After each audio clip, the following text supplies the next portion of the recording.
धन्यवाद. सुस्वागतम सुस्वागतम सुस्वागतम. रंगदेवता आणि रसिक श्रोत्यांना विनम्र नमस्कार करून आज या श्रीदेव काळेश्वर आणि चौंडेश्वरी देवी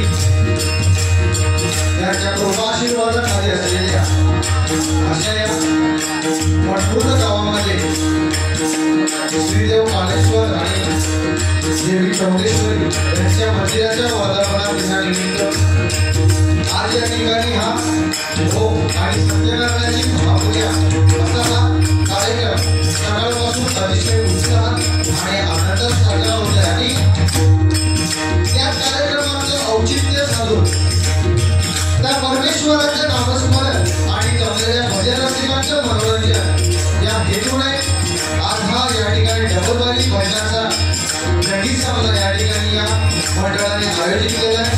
त्याबद्दल सर्वप्रथम मी या मंडळाचे आणि या मठपूर्ण गावाचे माझ्या मंडळाच्या वतीने लाख आभार मानते, त्यांना धन्यवाद देतोय.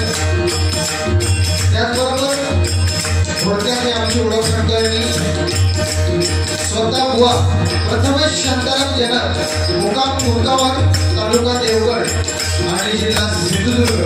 त्याचबरोबर आज आम्हाला जे कंपोजर चर्चा ते सन्माननीय आमचे परममित्र भगवत वदन अक्षयजी मिस्त्री आणि सन्माननीय अनिल मिस्त्री त्यांच्या चरणाची रथवर्ष होतोय.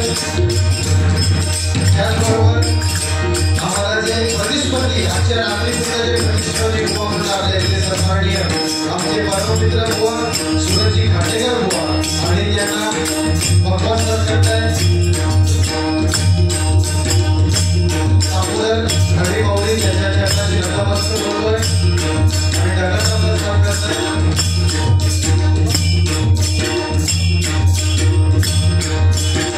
माझे बंधू शिवम खांडेकर त्यांचे सुद्धा चरणाशी नतमस्तक होतोय, त्यांचे आभार मानतोय. त्याचबरोबर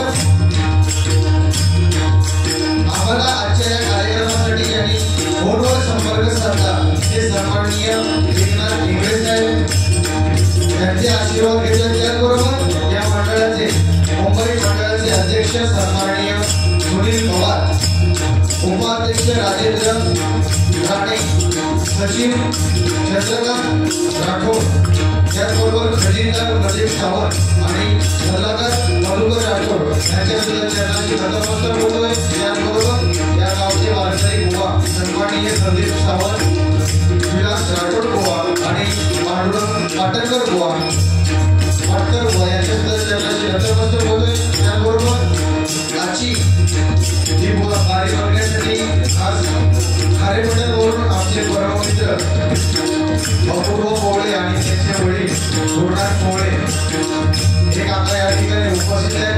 त्यांच्या सुद्धा चरणाशी नतमस्तक होतोय. त्याचबरोबर याच गावातील आमचे परममित्र सूरज पांचाळ आणि त्यांचा परिवार हे सुद्धा या ठिकाणी उपस्थित आहेत. त्यांचे सुद्धा आशीर्वाद घेतोय. एखादा डबलवारी भजनाचा कार्यक्रम म्हणला की त्या ठिकाणी या दरम्यान भजनी कलाकार आणि दशावतारी कलाकार, छाकडी कलाकार येत असतात. त्यापैकी कोणाचं जर नाव घ्यायचं राहिलं असेल तर माफ करा. त्यांचे सुद्धा मोठ्याशे एकदा आभार मानतोय.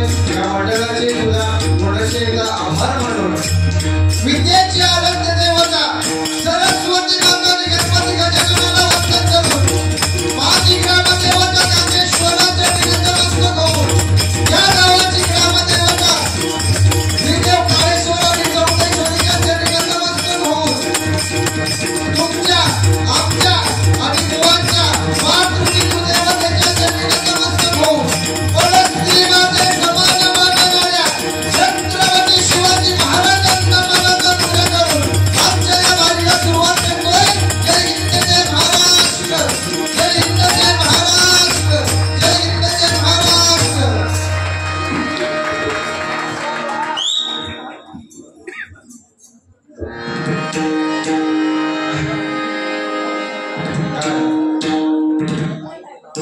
मॉनिटरला आवाज येत नाही म्हणतात डॉक्टर.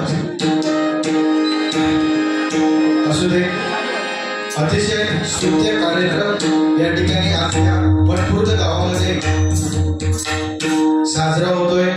श्रीदेव काळेश्वर आणि चौंडेश्वरी देवी यांच्या मंदिराच्या वर्धापना दिनानिमित्त आज हा होम आणि सत्यनारायणची महापूजा या ठिकाणी आयोजित केली आहे आणि त्याबद्दल हा डबलवारी भजनाचा कार्यक्रम अतिशय सुंदर आल्यात. आम्ही बघत आहोत जेवणाची सोय वगैरे व्यवस्थित होती.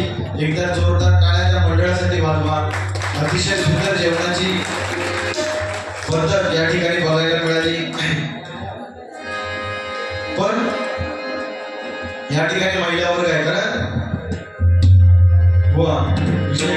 महिला वर्ग असला की काय आपण बोलता त्याचा भान राखून या ठिकाणी आपल्या बारीक होत्या, बरोबर की नाही. आणि कोणत्याही महिला वर्गाचं हाताचं बोट कानात जाणार नाही काय बुवा याची ग्वाही मी तरी माझ्याकडनं देत आहे. बुवांची सुद्धा देते 100% बुवा मनोरंजन अतिशय सुंदर करतात.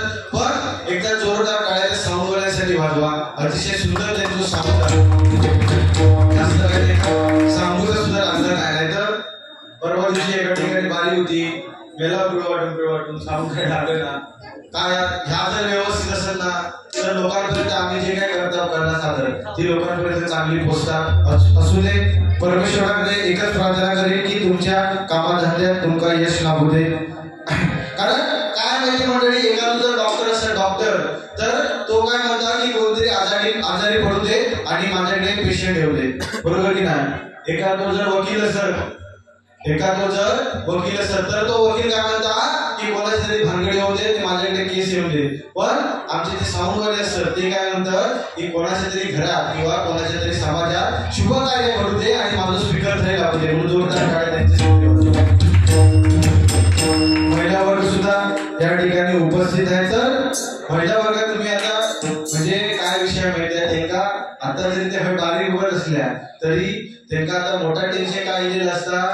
आज जो दिवस भागलो आज रविवार होतो पण उद्या आता भाजी कशी बनवायची त्या टेन्शन आज दिलेलं असतात. तर त्या टेन्शन आहे तुम्ही बघला असाल माझ्या मुलीने का माहिती असेल त्या टेन्शन आहे बायकांचे केस जातं सकाळी केस उभू गेले नाही केस जातं म्हणजे काय करतं ते केस असत नाही टेन्शन ना सगळा जेवण करून काय काय त्या टेन्शनने केस जातं ते केस काय करतं टाकून देत नाही फणी दिले ना की ते जो फुटाळी करणार निसर्ग खोट ठेवणार आणि नंतर वाढ बघणार सूरज कधी येतात त्याची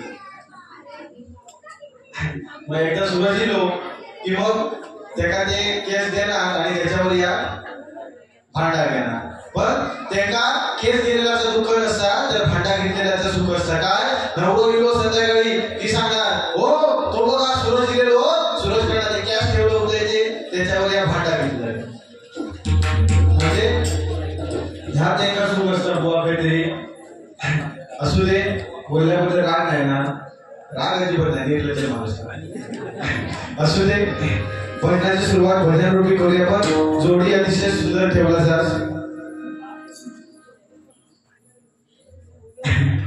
इकडे काळयो आणि तिकडे लाळयो एक खांडेश्वरा ते काम नावच ठेवलेलं काही बारीक असत ते का आम्ही खांडेकर म्हणीतच ना कांडेचो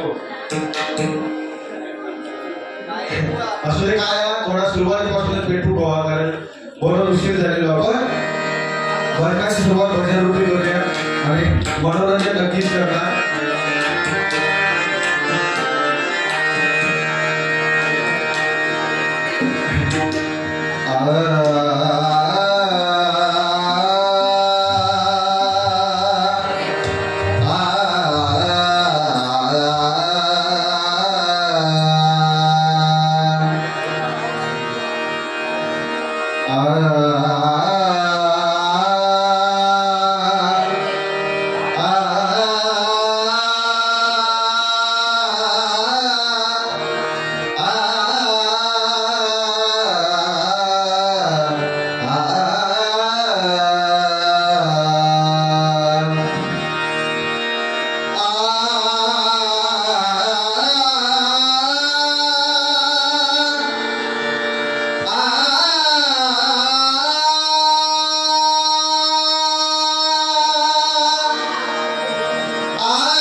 गुरु सद्गुरूंशी एक रूप झालो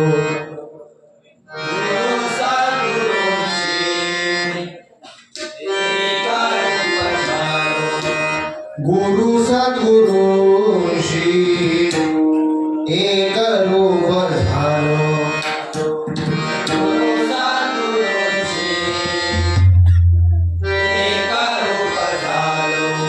रूप देखोनिया दत्त रूप झालो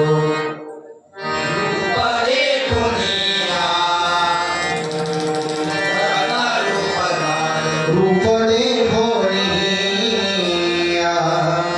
दत्त रूप झालो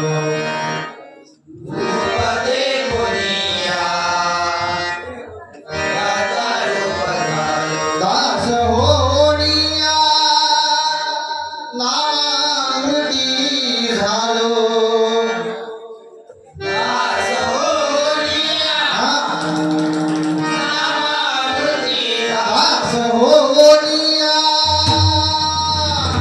नामृती झालो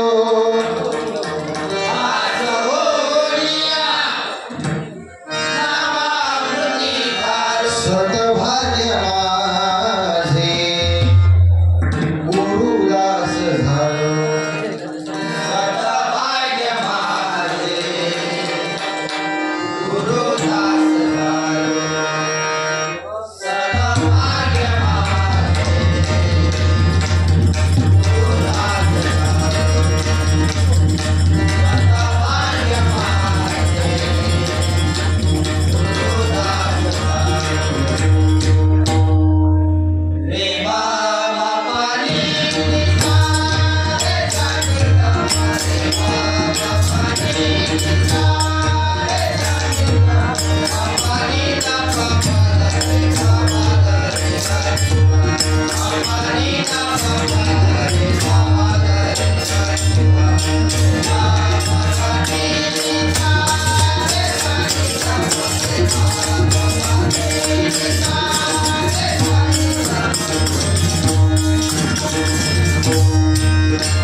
लक्षात घ्या, एखाद्या कार्यक्रमाचा गीतासाठी भजन रसिकांची गर्दी किती आहे त्याच्यापेक्षा भजन रसिक धडकी किती आहे काय बुवा.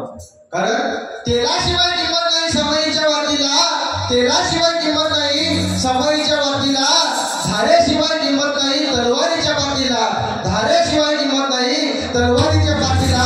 आणि तुम्हा भजन रसिकांशिवाय शोभा नाही आमच्या बुवागिरीच्या खुर्चीला, आमच्या बुवागिरीच्या खुर्चीला, आमच्या बुवागिरीच्या खुर्चीला. कारण आम्ही जर नसू म्हणजे ते जर नसतील तर आम्ही काय करतो बरोबर ना. आम्ही किती बॉम्बडला काय उपयोग नाही इल्या इल्याच तुला तुमका माहिती नाही. आता तो असो घर बसला म्हणून की कांडे जोरा सांगू पुन्हा तुमका माहिती नाही इल्यालाच माका विचारता. मी जरा उशीर राहिलं इल्यालाच माका विचारता तुला जन्म बचावला हो बरोबर त्याच सांगितलं चला पाठी. तर असं तो ह्यो काही जायच नाही पहिला आळा मारायचा. पण असंच झाला एकदा भाड बिल काही असती ना तर ह्यो सोडत ना. आणि असंच झालं एका ना भाडाच्या एका बोलवलेलं होतो जेव्हा मुंबईत गेलेलो तो बारी करू का मुंबईत गेलेलो बारी करू आणि एका जेव्हा बोललो भाडा. पण भाड जो होतो ना तो चौथ्या पाचव्या मजल्यावर होतो. भाड झाला बाबा जेवण झाला हे का वडे बिडे खाऊची तरी दिसलो असो तरी वडे बिडे खाणार तुला अट्टला बरा भोपळ्याची भाजी खाऊन कोणाच्या बाजूला बसण्यासारखं नाही. तर वडे बिडे खाणार वाटतं आहे ना भाडाचे वडे बिडे खाल्ला आणि भाड तो चौथ्या मजल्यावर खाली येऊचा होता. चौथ्या मजल्यावर ना खाली येऊचा होता आणि बुवा लिफ्ट मध्ये चढले आणि त्यांच्या पाठोपाठ दोन पोरी चढल्या. एकीन काढला फॉग हो म्हणता इंडियन फॉग आसपास हो म्हणता इंडियन फॉग याची किंमत म्हणता 1000 रुपये. तसं दुसरी होती ती काय घबरवता तिला काढला अमेरिकन फॉग याची किंमत म्हणता 1500 रुपये. यांनी वडे बिडे खरेदलेले होते एक फुसकी सोडली ही म्हणतात 20 रुपये पाठवण्याची कामा. बाकी तसंच झाला सांगते का भाडा बिडाच्या जेवणाला सोडीत ना एक थैला असोच भाडाच्या एका जेव बुवा का माहिती नाही जवान म्हणजे जवान वाढीत होते आणि कोणतीच जाऊन बसले तोसर एक ना आजोबा होते ते आजोबा त्याला काय विचारतात बाबा तू खाय सुलो एका काय वाटला लग्नाचं जेवण आहे काय आता आजोबानू मी म्हणता धवरी करसू होय का त्या आजोबा तुमचा कामपाट पुढील म्हणता अरे धवरी करसू काय सांगतं भाडाचं जेवण चालू. शाळेत पण काय लय हुशार होतो तुला माहिती आहे माहितीसाठी सांगते कारण गुरुजीने एका म्हणजे एक 15-16 वर्षाचा होतो 15-16 वर्षाचा आणि गुरुजीने त्याला काय विचारलं आणि अरे ज्ञानेश्वरांनी 15व्या वर्षात ज्ञानेश्वरी लिहिली आणि तू जो असो तुला काय येत नाही त्याला काय यायचं नाही. ज्ञानेश्वरांनी 15-16व्या वर्षात ज्ञानेश्वरी लिहिली आणि तुझा रे का दवसर घेऊ तुला गुरुजीला काय सांगता गुरुजीनू तुमच्या वयात ज्ञानेश्वरांनी समाधी घेतली आणि तू गुरुजीनू तुमचा हो का असू दे.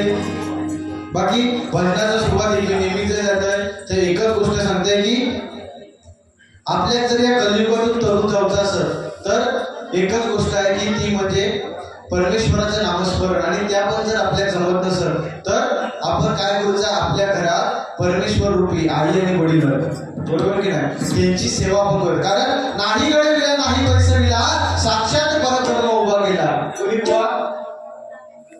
कुणी केला तसला काय नाही.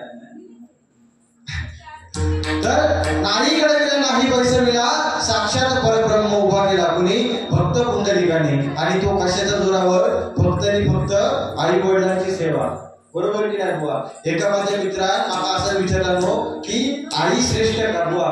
एका मित्राने मला काय विचारला की बुवा तुम्ही एवढे माझा बुवागिरी करता आई श्रेष्ठ का तर ते का मी एकच सांगितलं की एक काम कर एक एवढे किलोचं दगड घे आणि 4 महिने पोटात बांध आणि फिरून बघ बाजारात. जेव्हा 4 दिवसात कपाळात तुटू लागली ना तेव्हा ते का समजला की आई का श्रेष्ठ असतात. ती आई आपल्या बाळा 9 महिने कोटी वाढवत असतात. जोरदार टाळ्या आपल्या आई वडिलांसाठी वाढवतात. कारण काय त्या परमेश्वराची सेवा करून आई वडील मिळवता येत नाही, बरोबर की नाही बुवा? परमेश्वराची सेवा करून आई वडील मिळवता येत नाही, पण आई वडिलांची सेवा करून परमेश्वर नक्कीच मिळवता येतो. म्हणून काय मी सांगते, जे आपल्या घरात परमेश्वर रूपी जे आई वडील आहेत ना, त्यांची सेवा तुम्ही नक्की करा, तुमका काहीच कमी पडणार नाही. म्हणून भजनाची सुरुवात भजन रूपी करूया.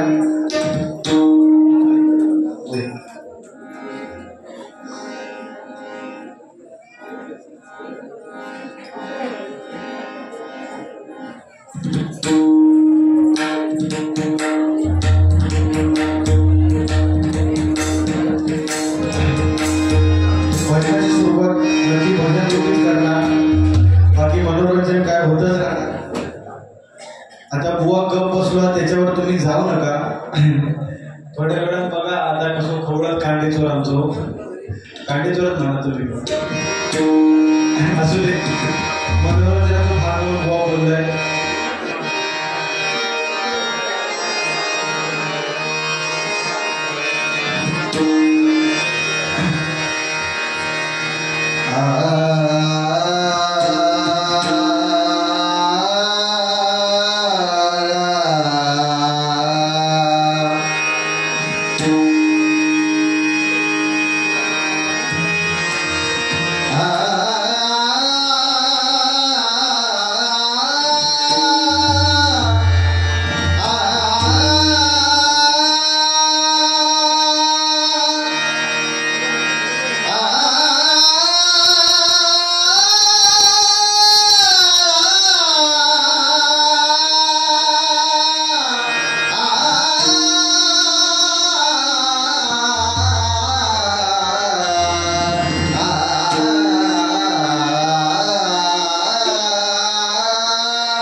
बोलण्याच्या ओघात राहून गेलं की सन्माननीय या मंडळाचे अध्यक्ष सुनील पवार साहेब यांनी या खुर्चीचा मान राखायचा आहे. सुनील पवार साहेब जर या ठिकाणी असतील तर त्यांनी कृपया या खुर्चीचा मान राखायचा.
Bye.